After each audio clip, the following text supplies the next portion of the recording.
Greetings of the day everyone. तो आगे बढ़ते हैं हमारी कंपाइलर डिज़ाइन लेक्चर सीरीज़ में। अभी जो हम टॉपिक डिस्कस करने वाले हैं आज, उसका नाम है स्ट्रक्चर ऑफ अ कंपाइलर। ठीक है, तो हमने अभी तक जो कंपाइलर देखा है वो एज अ मिस्टीरियस बॉक्स देखा है कि हमें पता है कि क्या होता है। जो भी कंपाइलेशन प्रोसेस है वो प्री प्रोसेसर से स्टार्ट होती है। Okay, suppose this is a preprocessor, then we go to the compiler, that this is compiler. Fine, ये कंपाइलर है। कंपाइलर के बाद क्या आता है? Assembler. Just a second. And after assembler we have linker and loader. Okay,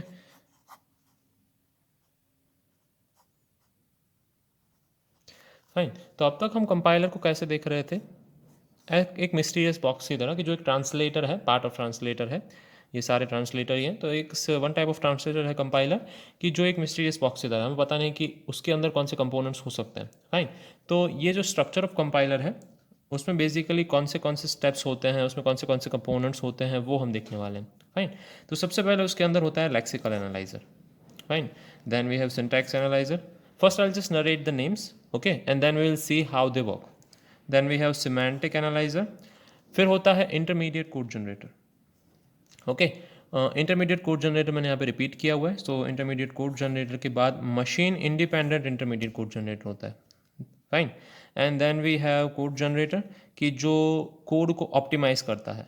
ठीक है, code generator की जगह पे यहाँ पे कोड ऑप्टिमाइज़र भी रख सकते हैं। फाइन। और machine dependent code optimiser again. ठीक है, तो ये दो अलग अलग पार्ट्स मैंने बनाए हैं। तो दो अलग अलग पार्ट्स बनाने का रीज़न है क्योंकि जो इस तरफ वाला पार्ट है, हम इसको जानते हैं as a analysis phase. Fine.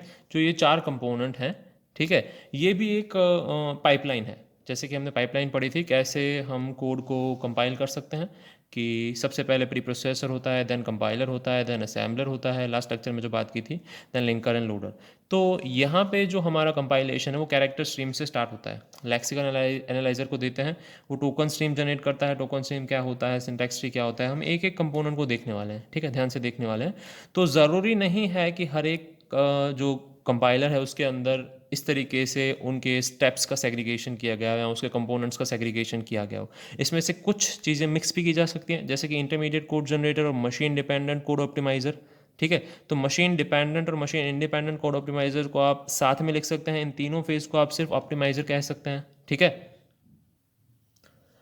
और कुछ जो लैंग्वेजेस होती हैं उसमें सिमेंटिक एनालाइजर की ज़रूरत नहीं होती है। ठीक है, लैंग्वेज के सिमेंटिक्स हैं ऑलरेडी डिसाइडेड होते हैं और इनबिल्ट होते हैं। ठीक है, while compiling you don't need the semantic analyser. तो ये एक व्हाट डू वी से आइडियल डिज़ाइन है कंपाइलर का, ऐसा होना चाहिए। पर ज़रूरी नहीं कि सब कंपाइलर में सब जो हमारे कंपोनेंट्स हैं या सब फेजेस हैं वो हो। ठीक है, तो ये जो है हमारा एनालिसिस फेज है। एनालिसिस फेज में लेक्सिकल एनालाइजर होता है, सिंटैक्स एनालाइजर होता है, सिमेंटिक एनालाइजर होता है। ठीक है, एंड इंटरमीडिएट कोड जनरेटर होता है। And similarly on the other side we have, इसको कहते हैं synthesis phase. Okay, analysis phase और सिंथेसिस फेज याद रखेंगे। हर एक कंपोनेंट में हर एक फेज में कौन से कंपोनेंट इन्वॉल्व हैं। And then we have something special called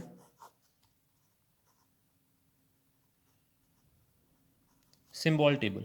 ठीक है, क्या है सिंबल टेबल? सिंबल टेबल क्या होता है? हर एक जो हमारा व्हाट डू वी से कंपोनेंट होता है वो सिंबल टेबल के साथ एसोसिएटेड होता है। So every component is associated with symbol table.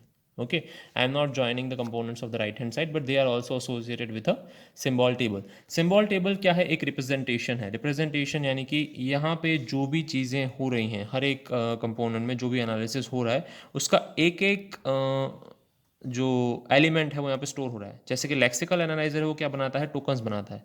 Detail में पढ़ने वाले हैं, बट स्टिल से एक छोटा सा एग्जांपल ले लेता हूँ। अगर if I write A is equals to B plus C, तीन वेरिएबल हैं, ए है, बी है और सी है, and we have couple of let's say three different notations. ठीक है, तो हमारे पास टोटल 1 2 3 4 5 6 चीज़ें हैं। तो ये 6 चीज़ें सिंबल टेबल के अंदर स्टोर होती हैं, कि ए है वो वेरिएबल है, इक्वल टू है वो साइन है, बी है वो वेरिएबल है, प्लस है वो साइन है, C variable, and then semicolon is sign.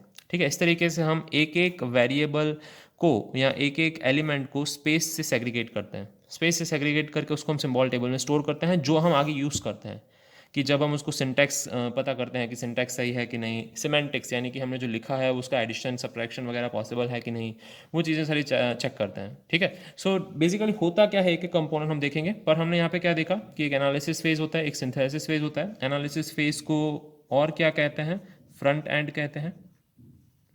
Okay, analysis phase को फ्रंट एंड कहते हैं, सिंथेसिस फेज को बैक एंड कहते हैं, क्योंकि सबसे पहले जब कंपाइलेशन स्टार्ट होता है तब एनालिसिस फेज में काम होता है और बाद में किस में काम होता है, सिंथेसिस फेज में काम होता है। ठीक है, सो will keep an I on that. एक और चीज़ ध्यान रखेंगे सिंबल टेबल की, कि सिंबल टेबल हर एक कंपोनेंट के साथ इन्वॉल्व होता है। जब भी कोई भी कंपोनेंट में कंपाइलर का काम चल रहा है तब सिंबल टेबल के साथ वो कनेक्टेड है, और at any point of time symbol table में से अगर उसे इन्फॉर्मेशन चाहिए तो इन्फॉर्मेशन मिलती भी है, और अगर उसे सिंबल टेबल अपडेट करना है तो वो सिंबल टेबल अपडेट भी कर सकता है।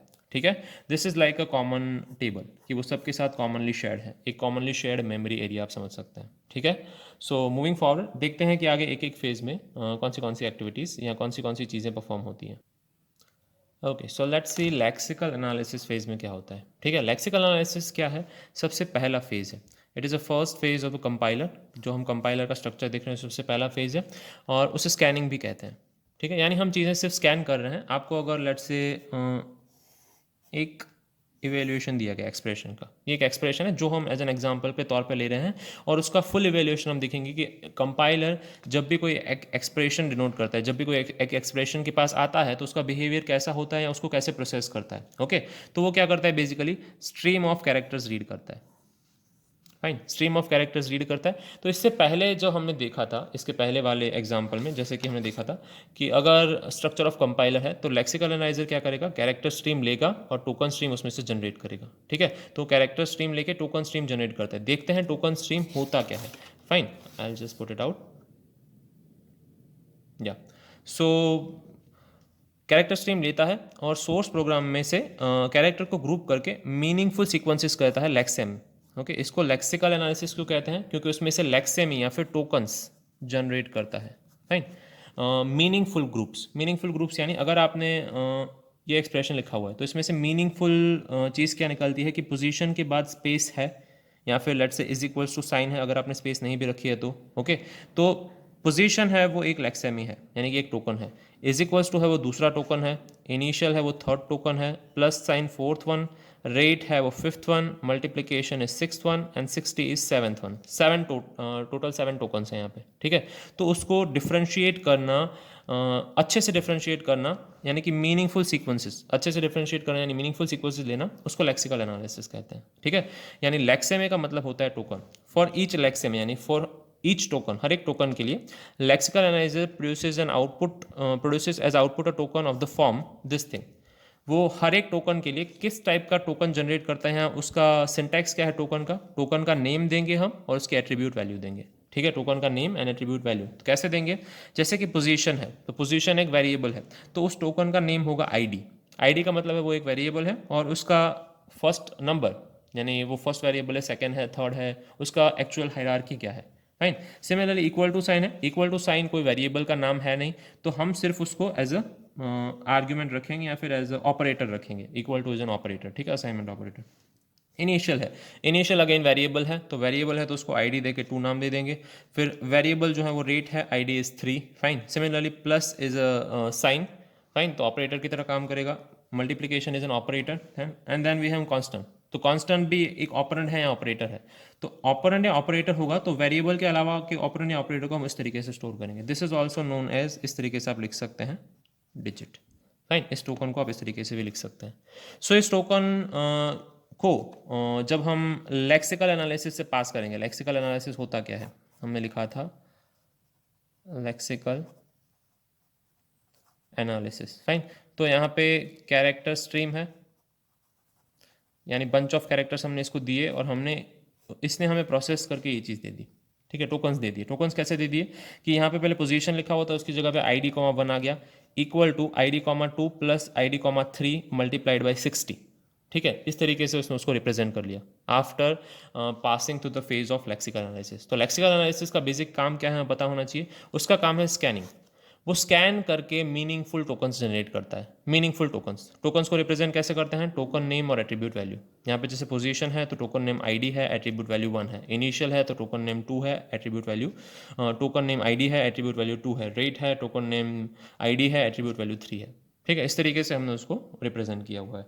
फाइन, मूविंग फर्दर एक एग्जाम्पल लेते हैं छोटा सा, इसको कैसे हर एक फेज में से पास करेंगे तो क्या क्या जनरेट होगा। ठीक है,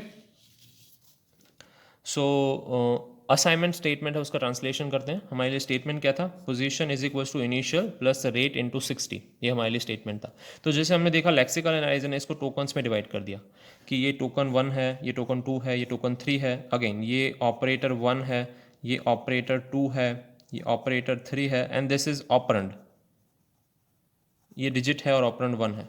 फाइन, जिसको हमें डिफरेंट से आईडी देने की ज़रूरत नहीं है, पर अगर आप कंपाइलर डिज़ाइन कर रहे हैं तो आप वो चूज़ कर सकते हैं। ठीक है, अभी हम कंपाइलर जो डिज़ाइन है वो समझ रहे हैं, उसके स्टेप समझ रहे हैं। तो if you are designing compiler you can give it a name. जैसे हम इसको आईडी और 1 दिया, इसको आप ऑपरेटर और 1 देख सकते हैं, इसको ऑपरेटर और 2 दे सकते हैं, इसको ऑपरेटर कॉमा 3 दे सकते हैं, इसको ऑपरेंड कॉमा 1 देख सकते हैं। ठीक है, so it's up to you. तो सिंटैक्स एनालाइजर में हमने चीज़ें एनालाइज कर ली हैं और हमें उसको टोकन्स में डिवाइड कर दिया है। टोकन्स में डिवाइड करने के बाद हमें उसकी सिंटैक्स देखनी है कि उसकी सिंटैक्स सही है कि नहीं। अगर मल्टीप्लिकेशन है तो मल्टीप्लिकेशन में कितने ऑपरेंड होते हैं? 2 ऑपरेंड होते हैं। तो हमें चेक करना है कि हर एक ऑपरेटर के लेफ्ट हैंड और राइट हैंड साइड पे चीज़ें हैं कि नहीं। ठीक है, विथ ऑर्डर।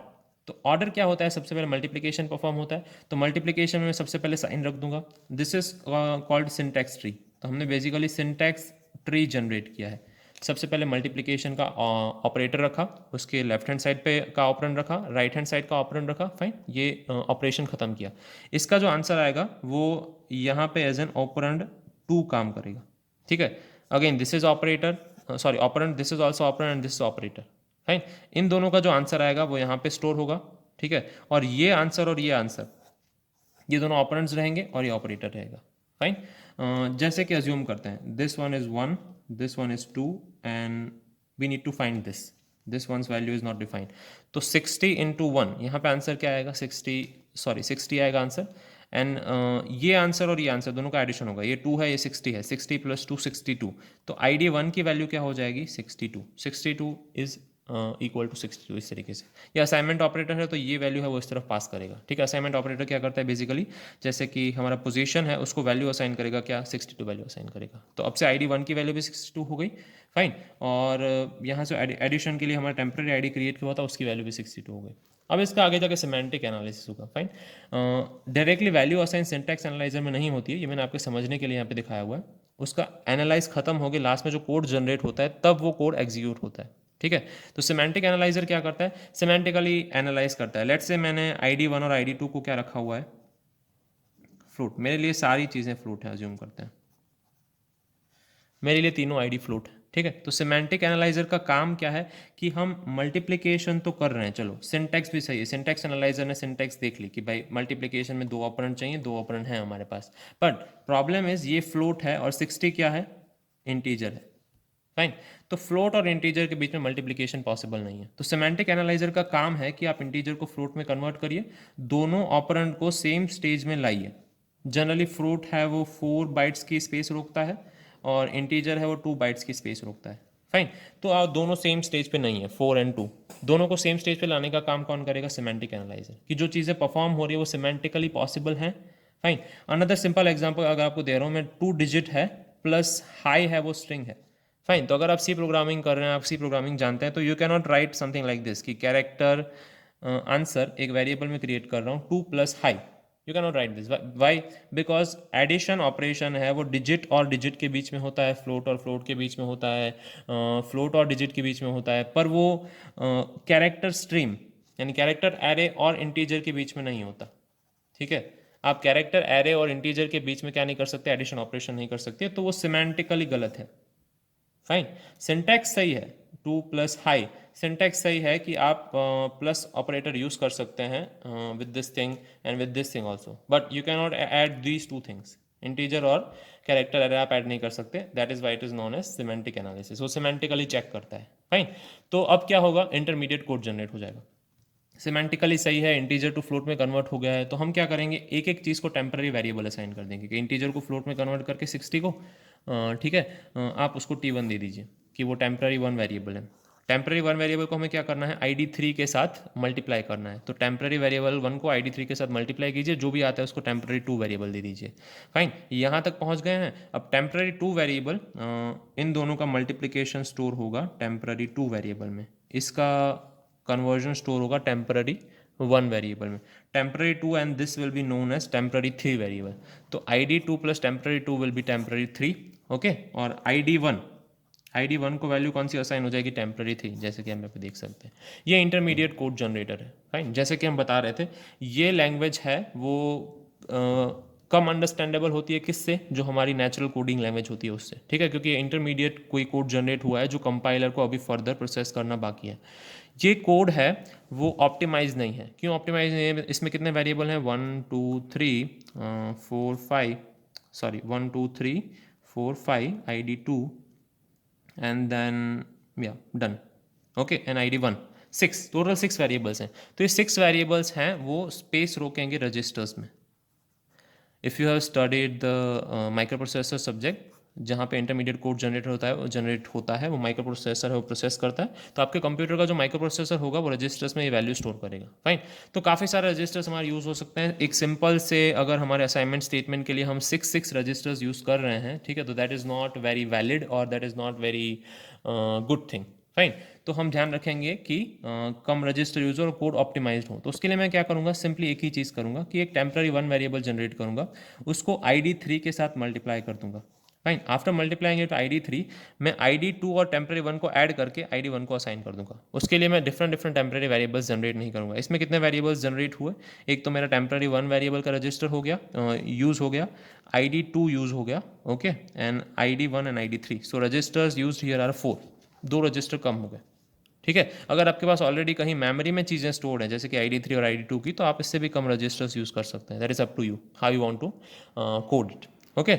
और फाइनली कोड जनरेट होता है। कोई 3 एड्रेस कोड मशीन लैंग्वेज में आप अगर यूज़ करते हैं तो उसको इस तरीके से होता है। फाइन, लोड हम क्या कर रहे हैं, LDF यानी load float value of ID3 into register R2। ID3 है वो मेमोरी में पड़ा हुआ है, जैसे कि आप यहाँ पे देख रहे हैं। अगर ID3 और ID2 मेमोरी में पड़े हुए हैं तो हम सिर्फ 2 ही रजिस्टर यूज़ कर रहे हैं, टेम्पररी 1 और टेम्पररी 2, ठीक है, या फिर एक ही वेरिएबल है temporary 1, so we are using only 1 register. Fine, R2 में लोड कर रहे हैं, then multiplying R2 with R2 hash 60, ठीक है। R2 में वैल्यू स्टोर करिए R2 और 60 के मल्टीप्लिकेशन की। ऐसे कुछ लैंग्वेज कहना चाहती हैं। अगर आपने माइक्रो प्रोसेसर पढ़ा है तो आपको ये लैंग्वेज पता है। This is 3 address code generator. Fine, so हम सिंपली एक कोड जनरेट करते हैं, कोड को ऑप्टिमाइज भी कर दिया हुआ है हमने। फाइन, तो ये बेसिकली क्या होगा, एग्जीक्यूट होगा। एग्जीक्यूट हो गया, हमें आउटपुट मिलेगा। अगर हमारी वैल्यूज़ हैं वो कुछ इस तरीके से हैं 1 एंड 2, तो हमें आउटपुट मिलेगा 62, जो कि हमारा एक्चुअल आउटपुट है। फाइन, ये मैंने वैल्यूज़ यहाँ पे दिखाई हुई। अगर आपने वैल्यूज़ हैं वो 1 और 2 के तौर पे ली हैं तो आपका आंसर मिलेगा 62 and that is shown over here. Fine, so ये एक सिंपल सा तरीका था कि असाइनमेंट स्टेटमेंट का ट्रांसलेशन कैसे करते हैं। Fine, so before that we have seen lexical analysis. ये जो लेक्सिकल एनालिसिस है वो हमने ऑलरेडी देख लिया है। फाइन, कि लेक्सिकल एनालिसिस में क्या होता है, हम टोकन्स जनरेट करते हैं।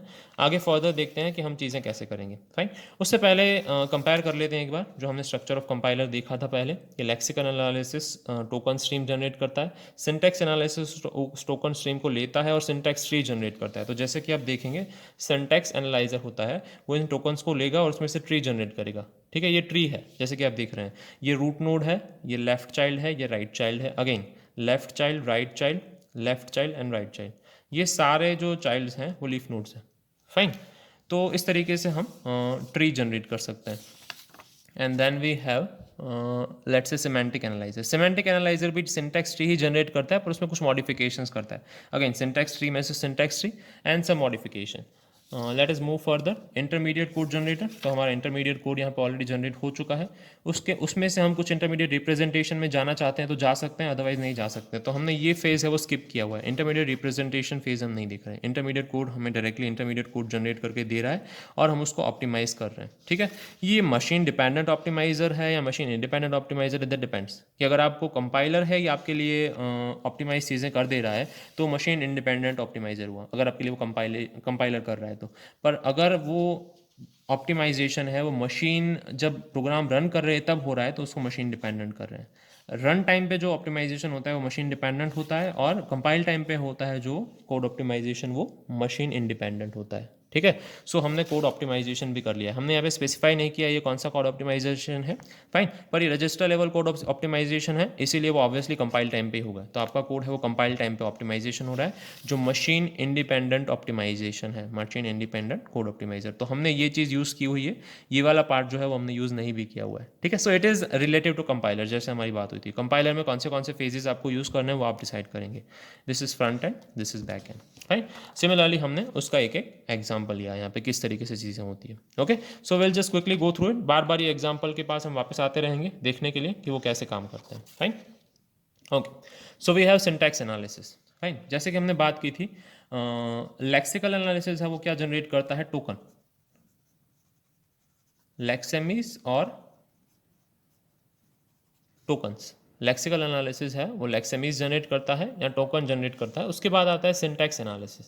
सिंटैक्स एनालिसिस क्या करता है, सिंटैक्स चेक करता है, उसको पार्सिंग भी कहते हैं, फाइन। जैसे कि हमने बताया यहाँ पे जो हमारा सिंटैक्स एनालाइजर है वो क्या करेगा, एक ट्री लाइक रिप्रेजेंटेशन जनरेट करेगा। ये टोकन्स हैं जो लेक्सिकल एनालाइजर ने क्रिएट किए हैं हमारे लिए, जो हमारा असाइनमेंट स्टेटमेंट है, एक्सप्रेशन है, फाइन। चेक करता है कि जो एग्जाम्पल है कि सिंटैक्स एनालाइजर क्या चेक करता है, तो पार्सिंग करता है, जैसे कि हमने बात की पार्सिंग। पार्सिंग में वो क्या करेगा कि मल्टीप्लिकेशन है तो उसके पास दो ऑपरेंड होने चाहिए, ऑपरेटर है तो उसके पास दो ऑपरेंड है, हाँ, तो सिंटैक्स सही है। कैसे, मैं गलत सिंटैक्स भी लिख सकता हूँ। लेट्स से मैंने ऐसे लिखा हुआ है कि रेट इंटू 60 की जगह पे मैंने उसको ऐसे लिखा हुआ है रेट 60 इंटू, तो ऑब्वियसली सिंटैक्स गलत है। क्यों सिंटैक्स गलत है, क्योंकि मल्टीप्लिकेशन के बाद राइट हैंड साइड पे कोई ऑपरेटर नहीं है, फाइन। और रेट और 60 के बीच में कोई सॉरी ये ऑपरेंड है, यहाँ पे कोई ऑपरेंड नहीं है, और रेट और 60 के बीच में कोई ऑपरेटर नहीं है, fine. So different different syntax mistake हम कर सकते हैं। ओके, तो ये क्या कहता है, second phase of the compiler है, और सिंटैक्स एनालिसिस या पार्सिंग कहते हैं उसे।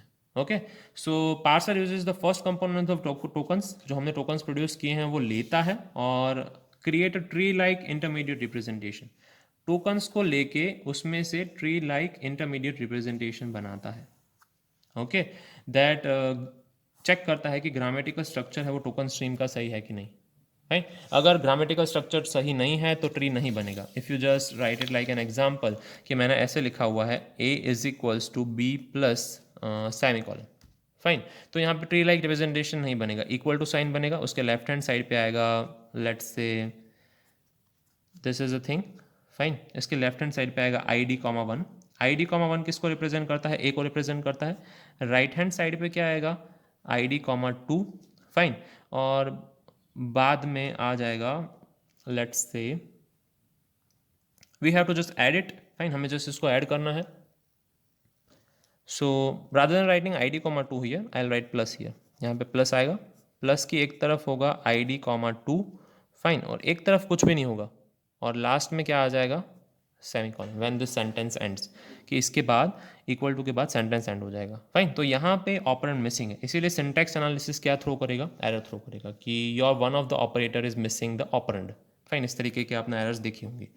ओके, सो ग्रामेटिकल स्ट्रक्चर चेक करता है। टिपिकल रिप्रेजेंटेशन क्या है, syntax tree is each interior node represent an operation, operation या ऑपरेटर, फाइन। इंटीरियर नोड यानी इक्वल टू, प्लस, ये सब क्या रिप्रेजेंट करते हैं, ऑपरेटर रिप्रेजेंट करते हैं, ऑपरेशन रिप्रेजेंट करते हैं। Children of node represent the arguments of the operation, जो भी इक्वल टू है तो उसकी दोनों साइड आर्ग्यूमेंट्स होंगी, प्लस है तो दोनों साइड आर्ग्यूमेंट्स होंगी। तो आर्ग्यूमेंट्स को हम क्या बोल सकते हैं, ऑपरेंड्स भी बोल सकते हैं,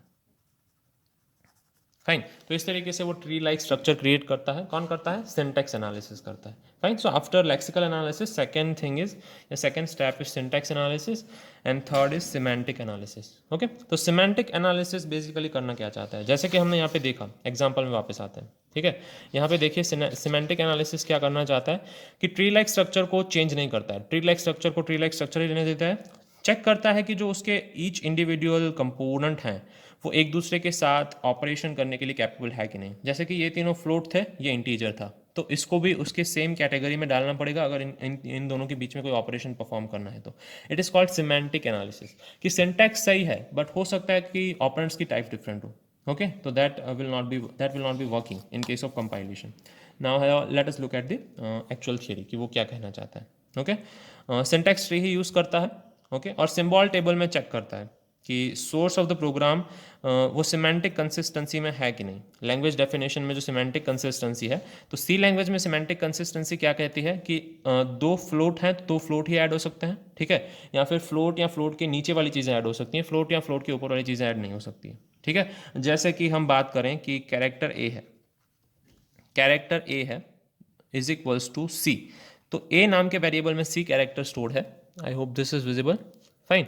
बट अगर I want to do like this कि मैं अगर ए प्लस प्लस करता हूँ, तो ए प्लस प्लस है वो करेक्ट स्टेटमेंट है, फाइन, ए प्लस प्लस करेक्ट स्टेटमेंट है, क्योंकि जो कैरेक्टर है और इंटीजर है, तो character plus integer is allowed, fine. But if I do just like this कि मैं एक और कैरेक्टर रिप्रेजेंट करता हूँ, कैरेक्टर लेट से बी, ठीक है, तो character b is equals to a plus 8.3, this sentence is incorrect, जो मैंने यहाँ पे रिप्रेजेंट किया हुआ है। क्यों? क्योंकि कैरेक्टर प्लस फ्लोट ये चीज़ सी में अलाउड नहीं है, फाइन, ये चीज़ अलाउड है, ये चीज़ अलाउड नहीं है। तो that is known as semantic analysis, कि जो भी आप परफॉर्म कर रहे हैं चीज़ें, कौन सी चीज़ें अलाउड है सिमेंटिक कंसिस्टेंसी के हिसाब से लैंग्वेज डेफिनेशन, जो आप लैंग्वेज डेफिनेशन आपने लिखी हुई है उसमें क्या क्या चीज़ें अलाउड हैं। Whenever you are designing your language you can choose it accordingly, कि आप अगर अपनी लैंग्वेज को डिज़ाइन कर रहे हैं तो आप उसके हिसाब से चूज कर सकते हैं। Okay, and important part of semantic analysis क्या है? टाइप चेकिंग, जैसे हमने बात की कि टाइप चेक करनी पड़ती है कि कौन सी टाइप्स के बीच में ऑपरेशंस परफॉर्म कर सकते हैं, ओके, उसके मैचिंग ऑपरेंड्स है कि नहीं, राइट। सो लैंग्वेज स्पेसिफिकेशन में permit some type of conversion called coercions, यानी कि टाइप कन्वर्जन। कोअर्शंस को हम क्या करते हैं? टाइप कन्वर्जन्स कहते हैं, कि जो इंटरनल या एक्सटर्नल हो सकते हैं, इंटरनल टाइप कन्वर्जन और एक्सटर्नल टाइप कन्वर्जन। जैसे कि हम बात करते हैं सी की, तो यहाँ पे मैं लिख रहा हूँ एक एक्सप्रेशन लिखता हूँ कि division equal to 5 divide by 3, इसका आंसर क्या होगा? Fine, what do you think इसका आंसर होगा? So most of you will say it's answer will be 1 point something, okay, whatever the fractional part is, but actually में इसका answer क्या होगा? It will be only 1, even if the division is defined as float. ये अगर float defined है तो भी इसका आंसर 1 ही आएगा, 1.0000 समथिंग लाइक दैट आएगा। इसका आंसर फ्रैक्शन में नहीं आएगा, क्यों? Because this is integer and this is also integer, तो अगर दो इंटीजर का डिवीजन करते हैं तो आंसर इंटीजर ही आता है, फाइन। अगर आपका होल्डिंग वैल्यू फ्लोट है तो उसको 1.00 कर देगा, पर आंसर इंटीजर ही आएगा, राइट। उसके लिए हमें क्या करना पड़ेगा? इंटरनल एक्सटर्नल कन्वर्जन करना पड़ेगा, कि मुझे 5 या 3 को किसी भी एक को फ्लोट में कन्वर्ट करना पड़ेगा। अगर मैं 5 या 3 में से किसी भी एक को भी फ्लोट में कन्वर्ट कर देता हूँ तो मुझे डिवीजन का प्रॉपर आंसर मिल जाएगा, फाइन। तो उसके लिए हमें टाइप कन्वर्जन करना पड़ेगा। टाइप कन्वर्जन दो तरीके से कर सकते हैं, जैसे कि मैं यहाँ पे लिख रहा हूँ DIV इज इक्वल्स टू 5/3.0। अगर मैं इस तरीके से लिखता हूँ तो इसको कहते हैं इंटरनल टाइप कन्वर्जन। मैंने एक्सप्लिसिटली नहीं लिखा है कि मैंने 3 को कन्वर्ट किया हुआ है, but I have written 3.0, that means 3 is float. Otherwise I can do just like this, division equal to bracket में फ्लोट और बाहर 5, मतलब 5 को फ्लोट कीजिए और उसका 3 के साथ डिवीजन कीजिए। तो अगर 5 और 3 में से कोई भी एक फ्लोट है तो अगेन मुझे आंसर फ्लोट में मिलेगा। इन दोनों केस में I will get the right answer, but here I will not get the right answer. Why? Because both are integers. So language specification में कुछ चीज़ों को हमें कन्वर्ट करना पड़ता है खुद के हिसाब से, फाइन। तो जैसे कि हमने यहाँ पे सिमेंटिक एनालाइजर का एग्जांपल लिया है, अगर बाकी सब चीज़ें फ्लोट हैं, ID1 ID2 ID3 फ्लोट है सिमेंटिक एनालिसिस के टर्म्स में, तो ट्री को ट्री रखेगा, बट फ्लोट ID के सामने इसको जो हमारा 60 है वो इंटीजर है, तो उसको डायरेक्टली कन्वर्ट कर देगा फ्लोट में, जिसको हम क्या कह सकते हैं? टाइप कन्वर्जन कह सकते हैं, या टेक्निकल लैंग्वेज में आप कोवर्जन भी कह सकते हैं, राइट। Both are allowed. तो this is called semantic analysis. इसका मेन यूज क्या है? टाइप चेकिंग है, याद रखेंगे। अच्छी लैंग्वेज में लिखा है तो सिमेंटिक कंसिस्टेंसी चेक कर रहे हैं, ऐसा भी कह सकते हैं, okay. Moving forward, next phase कौन सा है? इंटरमीडिएट कोड जनरेशन है, ओके। सो सोर्स प्रोग्राम को जब हम ट्रांसलेट करते हैं टारगेट कोड में, तो कंपाइलर में कंस्ट्रक्ट वन और मोर इंटरमीडिएट रिप्रेजेंटेशन। डायरेक्टली वो टारगेट कोड में ट्रांसलेट नहीं करेंगे, ठीक है, बीच में कुछ इंटरमीडिएट रिप्रेजेंटेशन यूज़ करेंगे, जैसे कि सिंटैक्स ट्री है, असेंबली कोड या 3 एड्रेस कोड है। यहाँ पे हमने कौन सी चीज़ यूज़ की हुई है? जैसे कि इंटरमीडिएट कोड जनरेशन है, तो we have use semantic analysis खत्म होने के बाद इंटरमीडिएट कोड जनरेटर हम यूज़ कर रहे हैं। तो किस तरीके से हमने यूज़ किया है? असेंबली लेवल लैंग्वेज यूज़ की है, कि भाई टोकन्स में टोकन्स को ले लिया है, ID1 ID2 ID3 जो टोकन्स हैं उसमें टेम्पररी वैल्यूज जनरेट कर रहे हैं, तो it is assembly level language some kind of, ठीक है, not a very known assembly level language. 3 address code नहीं है, पर वो एक असेंबली लेवल लैंग्वेज है, राइट। या फिर सिंटैक्स ट्री भी रख सकते हैं, whatever the compiler prefers, उसको इंटरमीडिएट कोड कहते हैं। इसका मेन रीज़न क्या है? Okay, intermediate code easily produce होना चाहिए and it should be easy to translate in the target machine. इसका ईजिली प्रोड्यूस होना चाहिए, पहली बात। तो इजीली अगर प्रोड्यूस होता है तो हम उसको यूज़ कर सकते हैं बार बार, ठीक है, और टारगेट मशीन में इजीली ट्रांसलेट होना चाहिए। तो इससे क्या होता है, हमें मिलता है इंटरऑपरेटिबिलिटी।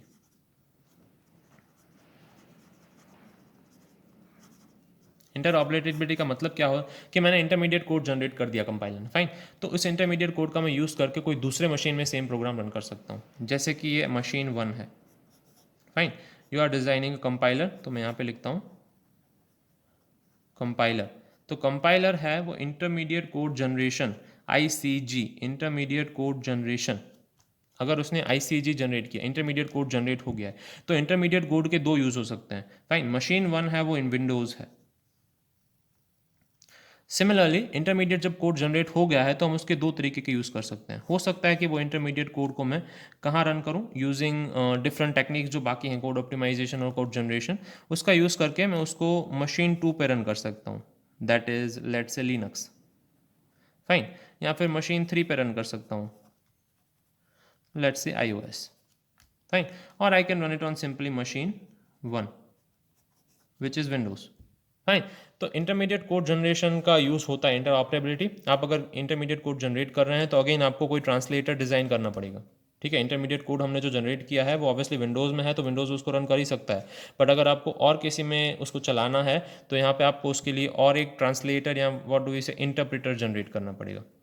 ओके, ये इंटरप्रेटर का काम क्या होगा, दोनों के लिए डिफरेंट इंटरप्रेटर होगा कि कोई भी इंटरमीडिएट कोड जनरेट हुआ है विंडोज़ में से कोई पर्टिकुलर लैंग्वेज के लिए, तो उसको ट्रांसलेट करेगा या उसको रन करेगा लिनक्स पे, ठीक है। So similarly you can design a common interpreter for both languages, fine. जितनी भी लैंग्वेजेस हैं उसमें लिए कॉमन इंटरप्रेटर, आपको इंटरमीडिएट कोड जनरेटर मिलेगा जिसको आपको डायरेक्टली कन्वर्ट करना है लिनक्स या ओएस में रन करने के लिए, ठीक है। सो उसके लिए काम आता है इंटरमीडिएट कोड जनरेटर। दो चीज़ें होनी चाहिए, ईजिली प्रोड्यूस होना चाहिए और टारगेट मशीन में इजीली ट्रांसलेटेबल होना चाहिए, फाइन। बाद में हम ऑप्टिमाइज करते हैं कोड को, जैसे कि हमने बात की, fine. Machine dependent code optimisation क्या करता है, इंटरमीडिएट कोड को बेटर बनाने की ट्राई करता है। तो इंटरमीडिएट कोड को बेटर कैसे बना सकते हैं हम लोग, उसको फास्ट बनाएंगे, यानी कम मेमोरी यूज़ करें। जैसे कि हम बात कर रहे थे कि वो ज़्यादा रजिस्टर यूज़ करते हैं, कम रजिस्टर यूज़ करता है, तो उस हिसाब से वो फास्टर होगा। शॉर्टर होना चाहिए, शॉर्टर है तो वो अच्छे से रीड कर सकते हैं, इजीली रीड कर सकते हैं। Let's say if you read 100 line of code, it will take you less time, and if you let's say just 100 line के कोड को मैंने कन्वर्ट कर दिया 30 लाइन कोड में, तो आप इजीली रीड कर सकते हैं। This is more better, shorter, okay. Similarly consumes less power, तो लेस पावर कब कंज्यूम करेगा, अगर आपका कोड ऑब्वियसली एफिशिएंट है, फाइन। एफिशिएंट है अगर वो मेमोरी कॉल्स कम कर रहा है, जैसे कि कोई कोड है उसको बार बार मेमोरी में से कोई भी चीज़ की ज़रूरत पड़ रही है, कोई भी डेटा की ज़रूरत पड़ रही है, तो अगर आप मेमोरी कॉल्स कम करेंगे तो आपका जो प्रोग्राम है वो लेस पावर कंज्यूम करेगा, आपका कंपाइलर है वो लेस पावर कंज्यूम करेगा, so it will be better optimise, fine. So optimisation कई बार काफ़ी काम आते हैं, क्यों, क्योंकि ऑप्टिमाइजेशन एक तो सिंपल होने चाहिए और आपका वो रनिंग टाइम है वो सिग्निफिकेंटली इंप्रूव कर देते हैं। जो आपका रनिंग टाइम है वो सिग्निफिकेंटली इंप्रूव हो जाता है, फाइन। सो कंपाइलेशन स्लो नहीं होता है उसकी वजह से। एक दूसरा ड्रॉबैक क्या हो सकता है कि आप कंपाइलर को कॉम्प्लेक्स ऑप्टिमाइजेशन अप्लाई करते हैं, ओके। कॉम्प्लेक्स ऑप्टिमाइजेशन हमें अवॉइड करना चाहिए। क्यों अवॉइड करना चाहिए, क्योंकि अगर कॉम्प्लेक्स ऑप्टिमाइजेशन अप्लाई करते हैं तो कंपाइलेशन क्या हो जाएगा, स्लो हो जाएगा, इट स्लोज डाउन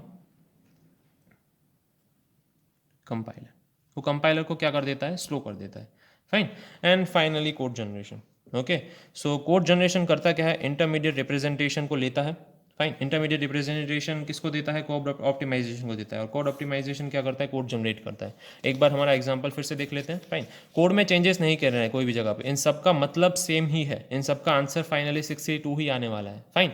बट जब भी हमने इंटरमीडिएट कोड जनरेट किया तो कुछ इस तरीके से था, जहाँ पे काफ़ी सारे रजिस्टर की ज़रूरत थी, काफ़ी सारी चीज़ें मेमोरी वाइज एफिशिएंट नहीं थी, ठीक है, पावर वाइज एफिशिएंट नहीं थी, फास्ट नहीं था। उसने कोड को ऑप्टिमाइज़ कर दिया, उसने कोड में कोई भी चेंज नहीं किया, कोड का स्ट्रक्चर है वो जैसा था वैसा ही रहा है, 3 एड्रेस कोड या जो भी हम इंटरमीडिएट लैंग्वेज यूज़ कर रहे हैं वैसा ही कोड है, और फाइनली वो कोड जनरेट करता है जो मशीन समझता है, ठीक है। तो मशीन लेवल कोड या बाइनरी कोड वो जनरेट करता है, वो किसका काम है, कोड जनरेटर का काम है, ओके। सो लास्ट में कोड जनरेटर क्या करता है, इंटरमीडिएट रिप्रेजेंटेशन है वो लेता है, it takes intermediate representation as an input. I hope this is visible, yeah। So intermediate representation को वो as an input लेता है and maps it into a target language, वो target language में उसको map कर देता है, ओके इसका क्रूशियल एस्पेक्ट क्या है कि judicious assignment of the registers to hold variables. Fine, जो हमने बात की कि वेरिएबल्स जो रजिस्टर होल्ड करते हैं, फाइन, वो लो होने चाहिए, लो काउंट होना चाहिए। फाइन, जुडिशियस का मतलब है जरूरी हो उतने ही, ओनली नीडेड वेरिएबल्स। फाइन, लो काउंट एज पॉसिबल, जितना भी लो काउंट पॉसिबल है आपको लो काउंट रखना है। फाइन, तो ये उसका कोड जनरेशन का क्रूशियल एस्पेक्ट है, क्योंकि वो हम कोड ऑप्टिमाइजेशन में ऑलरेडी यूज़ कर चुके हैं, तभी आप अच्छा सा कोड जनरेट कर पाएंगे और उस कोड को रन कर पाएंगे। Fine, and last and the final thing is symbol table optimisation, sorry symbol table management. Symbol table भी ऑप्टिमाइज हो सकता है अगर आप कोड ऑप्टिमाइज करें तो, पर हमें इसको मैनेज करना पड़ता है। जैसे कि हमने बात की थी, डिफरेंट डिफरेंट हमारे एस्पेक्ट हैं, जो भी हम ट्रांसलेशन करते हैं या हमारा जो कंपाइलर है उसमें स्ट्रक्चर होते हैं, जैसे कि just a second, lexical analysis है। Fine, then we have syntax analysis. Fine, then we have semantic analysis, then intermediate code, fine, intermediate code generation है हमारे पास, then we have optimizer, हमारे पास कोड ऑप्टिमाइज़र है, और at last we have code generator. ये मैं बार बार लिख रहा हूँ, उसका रीज़न है you have to remember this because this is very important. Fine, ये सब जुड़े हुए हैं, जैसे पहले हमने बात की थी किसके साथ, सिंबल टेबल के साथ। हर एक बार सिंबल टेबल में एंट्री होती है कि whatever the thing you are doing और however the way you are operating, जो भी हम आईडीज क्रिएट कर रहे हैं, ठीक है, everything is mapped to a symbol table. I hope this is visible, just a second. Okay, so इस तरीके से सिंबल टेबल के साथ हर एक चीज़ जुड़ी हुई है, उसके साथ मैप की हुई है। ओके, सो कंपाइलर का असेंशियल फंक्शन क्या है कि जो भी वेरिएबल्स उसके पास हैं उसके पास उसका रिकॉर्ड होना चाहिए। ओके, जो भी वेरिएबल नेम वो यूज़ कर रहा है, जो भी चीज़ें, जो भी फंक्शंस वो यूज़ कर रहा है, उसका एक रिकॉर्ड उसके पास होना चाहिए। Okay, various attribute of each name. Right, so attribute क्या हो सकते हैं, स्टोरेज जो हम यूज़ कर रहे हैं, वेरिएबल का नाम, उसकी टाइप, उसका स्कोप, ये चीज़ें यूज़ कर सकते हैं। अगर हम फंक्शंस या प्रोसीजर लिख रहे हैं, प्रोसीजर का दूसरा नाम क्या होता है, फंक्शंस। राइट, अगर हम फंक्शंस या प्रोसीजर्स लिख रहे हैं तो उसके लिए हमारे पास उसका फंक्शन नंबर होना चाहिए कि फर्स्ट सेकंड थर्ड या जो भी है फंक्शन का नाम, टाइप ऑफ इट्स आर्गुमेंट, कितनी आर्गुमेंट्स हैं, फाइन, टाइप और नंबर ऑफ आर्गुमेंट्स, ठीक है, method of passing each argument, हम हर एक आर्गुमेंट कैसे पास कर रहे हैं, कॉल बाय वैल्यू से कर रहे हैं, कॉल बाय रेफरेंस से कर रहे हैं, और उसकी टाइप रिटर्न। तो सिंबल टेबल अगर आप कोई वेरिएबल के बारे में लिख रहे हैं तो वो ऐसे कुछ जनरेट होगा कि सबसे पहले let's say we have symbol table. अगर हमारे पास कुछ इस तरीके का वो है, लेट्स से हमने पोजीशन वाला एग्जांपल लेते हैं, position is equals to initial plus rate into 60, ये एग्जांपल मैं ले रहा हूँ, ठीक है। तो पोजीशन जो है वो हमारे लिए एक वेरिएबल है, मैं या फिर रेट वेरिएबल ले लेता हूँ, तो मैं रेट वेरिएबल ले रहा हूँ, ये वेरिएबल नेम है, ये उसका सीक्वेंस नंबर है, फाइन, और यहाँ पे उसका आईडी नंबर आएगा, उसका आईडी नंबर क्या था, ID 3, फाइन। उसकी वैल्यू अगर उसके पास मेमोरी में है तो वैल्यू लिखेंगे, नहीं है तो यहाँ पे ब्लैंक छोड़ देंगे, अंडरस्कोर लिख देंगे, जो भी हम प्रेफर करते हैं। उसकी टाइप लिखेंगे, रेट की टाइप हमारे लिए क्या थी, फ्लोट थी। उसका स्कोप लिखेंगे, स्कोप अगर होल प्रोग्राम है तो मैं लिख रहा हूँ WP होल प्रोग्राम, नहीं है तो उसके हिसाब से आप नोटेशंस चूज कर सकते हैं, ठीक है। डिफरेंट डिफरेंट चीज़ें हैं, फाइन। सो इस तरीके से जितनी भी चीज़ें हमें सिंबल टेबल में चाहिए हमें जनरेट करनी है। रेट के बाद क्या आता है, इनिशियल, इनिशियल का नाम है ID 2, again we don't know ID 2's value and then again it's but its type is float, उसका जो स्कोप है वो होल प्रोग्राम है। ओके, सिमिलरली हम प्रोसीजर्स के लिए क्रिएट कर सकते हैं, fine. So if I just write it like this, we have 2 procedures 1 and 2। Procedure 1 का नाम है PRO1, प्रोसीजर 2 का नाम PRO2, फाइन। उसके दोनों के आईडीज़ हमारे पास आ चुके हैं। नंबर ऑफ आर्ग्यूमेंट्स कितनी है, नंबर ऑफ आर्ग्यूमेंट्स में 2 है, इसमें 3 है, number of args, fine. And उसकी टाइप हर एक की, कॉल बाय वैल्यू 2 है तो कॉल बाय वैल्यू या रेफरेंस, तो V और R, इन दोनों में V और R, value value and reference, ठीक है, इस तरीके से। इसकी रिटर्न टाइप क्या है, इसकी रिटर्न टाइप इंटीजर है, इसकी रिटर्न टाइप क्या है, लेट्स से इसकी रिटर्न टाइप एरे है या फिर लेट्स से पॉइंटर है, that can be anything, fine. So it is up to you कि आपको कितनी चीज़ें सिंबल टेबल में स्टोर करनी है. ये सारी चीज़ें सिंबल टेबल में स्टोर होती है लेक्सिकल एनालाइजर के थ्रू. उसको सिंटैक्स एनालाइजर अपडेट करता रहता है. जैसे हमने 60 को इंटीजर में से फ्लूट किया था, तो 60 की वैल्यू सिंबल टेबल में क्या होगी, यहाँ पे वेरिएबल में इंटीजर होगी इनिशियली, जिसको किसने चेंज किया, सिमेंटिक एनालाइजर ने चेंज किया. फाइन, क्योंकि वो कोप नहीं कर रहा था बाकी के वैल्यूज़ के साथ. तो similarly we can have different things for variable and we can have different things for functions और प्रोसीजर्स. तो this is how you manage a symbol table. Fine. तो हमने बात की है आज काफ़ी सारी चीज़ों की. ओके. सो हमने स्टार्ट कहाँ से किया था, स्ट्रक्चर ऑफ कंपाइलर से किया था. फाइन. तो lexical analyser, syntax analyser, semantic analyser, we had intermediate code generator and then we had code optimiser. Fine. And finally you have the code generator. ठीक है. इंटरमीडिएट कोड जनरेटर के बाद आपके पास final code generator है. So this should be swapped. यहाँ पे last में क्या आएगा, code generator. Okay. So finally you have the code generator. Example के साथ भी हमने देखा. एग्जाम्पल क्या देखा हमने कि वी हैड एन एग्जाम्पल कि हमारे पास अगर एक्सप्रेशन है, initial is equal, position is equal initial plus rate into 60, तो उसको टोकन्स में कन्वर्ट करेगा लेक्सिकल एनालाइजर. सिंटैक्स एनालाइजर उसको सिंटैक्टिकल एनालाइज करेगा कि ऑपरेटर के पास दो दो ऑपरेंड्स हैं कि नहीं है, कोई गड़बड़ है कि नहीं है, उसकी सिंटैक्स सही है कि नहीं बेसिकली. ठीक है. सिमेंटिक एनालाइजर क्या चेक करेगा, जो जिसका हम एडिशन कर रहे हैं दो ऑपरेटर, उसका एडिशन पॉसिबल है एक्चुअली में. फाइन. मल्टीप्लिकेशन कर रहे हैं तो मल्टीप्लिकेशन पॉसिबल है. इंटरमीडिएट कोड जनरेटर उसका इंटरमीडिएट कोड जनरेट करेगा इंटर ऑपरेटिबिलिटी की वजह से. अगर ये कोड किसी और इंटरप्रेटर को पास करना है, सॉरी इंटरप्रेटर को पास करना है तो हम पास कर सकते हैं. ठीक है. And then we have code optimiser. इसको ऑप्टिमाइज करना पड़ेगा. रजिस्टर वैल्यूज़ बहुत यूज़ हो रही हैं, पावर ज़्यादा यूज़ हो रहा है. ठीक है. उसको पावर कंजम्पशन कम करने के लिए, फास्टर बनाने के लिए, बेटर बनाने के लिए we use code optimiser. And finally code generator. Code generator क्या करता है, मशीन लैंग्वेज, फाइन, या फिर बाइनरी, इन दोनों में से एक में कोड जनरेट करता है, जो भी मशीन समझ सके उस हिसाब से. Fine. So this was all about what do we say translation of an assignment statement, और what do we say structure of a compiler. Okay. तो कंपाइलर का स्ट्रक्चर इस तरीके से हम जनरेट कर सकते हैं. Fine. So will keep it to this on our lecture. आज के लेक्चर में इतना ही रखेंगे. Fine. Will see in next lecture will see types of compiler, cousins of compiler. फिर हम बेसिकली कंपाइलर बनाते क्यों हैं, उसके पीछे का साइंस क्या है, why do we build a compiler and how should we build a compiler, कैसी प्रैक्टिसेस उसमें यूज़ होती हैं. ठीक है. और कंपाइलर और इंटरप्रेटर का एक डिफरेंस देख लेंगे क्विकली. ठीक है. So almost we have done a lot of things. That was introduction, कि जो कंपाइलर डिजाइनिंग में इंट्रोडक्शन पार्ट था वो हम उसके एंडिंग की तरफ जा रहे हैं. We need one more lecture for it. Okay. So let's keep it to this only. Fine. Good day.